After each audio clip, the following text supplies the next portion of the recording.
Hi, my name is David Odell. I'm going to show you how to remove some concrete that's been damaged from tree roots. Basically what I have here is I have a pry bar, I have a 20-pound sledgehammer, and a wheelbarrow. And that's pretty much all you need for a small project like this.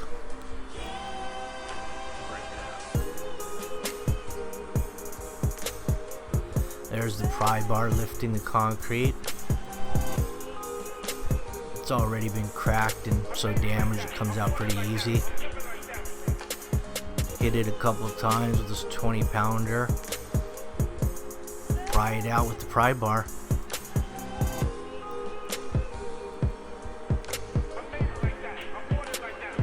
If you get into anything bigger than this, you probably want to use a jackhammer of some sort, electric or air compressor, whichever you prefer. But I got the jackhammer out now, and I'm kind of loosening up some area here that's kind of binded between the roots and the other existing slab. So I couldn't really pry it out there because it was wedged in.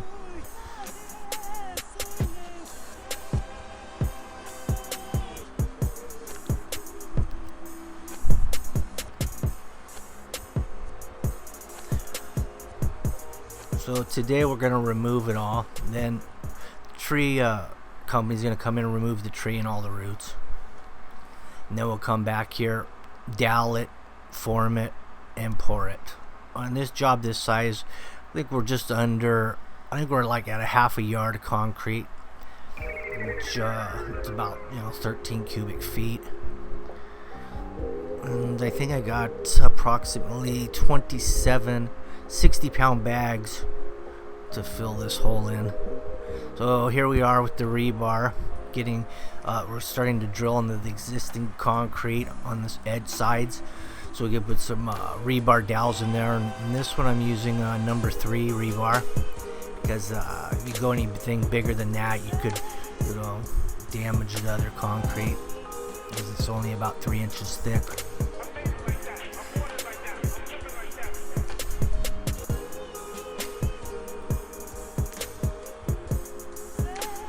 So what this rebar is going to do is it's going to prevent these bands of new concrete that I'm going to put in here. It's going to prevent it from going down or lifting or any future movement. It's going to hold it all together as one piece, basically.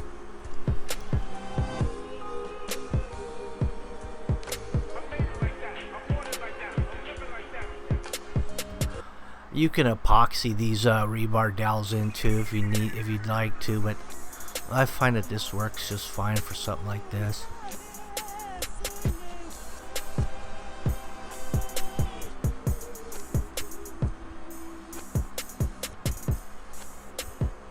So here I am now. I'm going to be setting up some forms.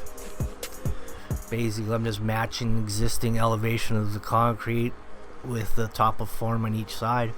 A couple stakes here and there. As you can see, I have my mixer there in the background. All my bags of concrete ready to go in. I also use fiber mesh. I throw about a handful on every mixer load. That gives it a little more strength, and less chance of shrinkage cracks and stuff.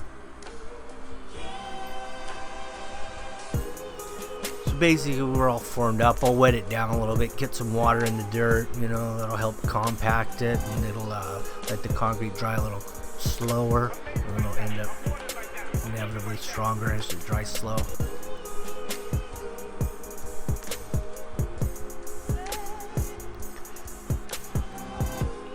This is my son, Timothy Odell. He's going to be doing the heavy lifting, mixing of the concrete. I'm going to do the placement and fine detail work.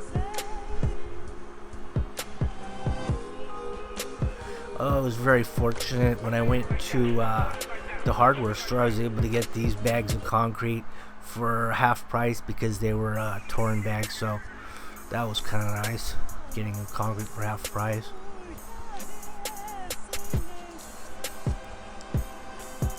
So here it is now in place, and I've kind of just used the wood hand float to get it into shape. This is using the wood hand float to level it and work it in. Kind of tapping the edge of the form to get any air bubbles out of the sides, so that when I strip that 2x4, you don't see a bunch of rock pockets and voids and stuff. Here's your hand edger. I use a 1/2 inch hand edger. Seems to be pretty common.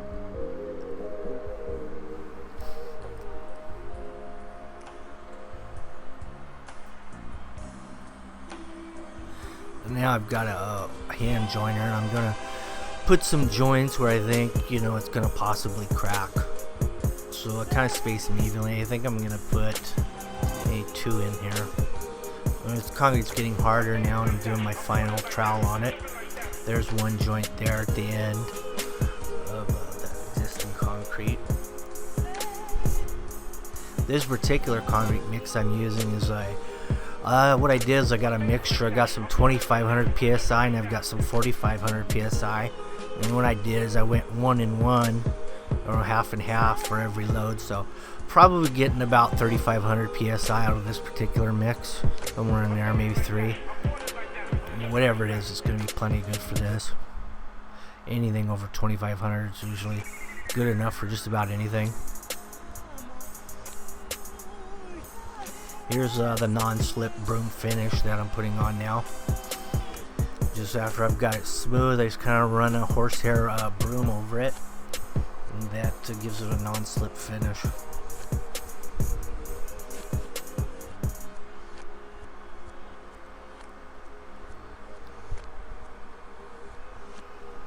I've already removed all the forms. I did that very carefully so I wouldn't chip the edges or damage the concrete.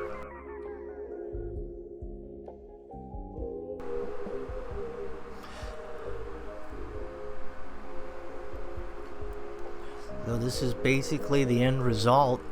Just a matter of the homeowner, you know, dressing up where this tree used to be with some flowers or whatever they choose to put in there.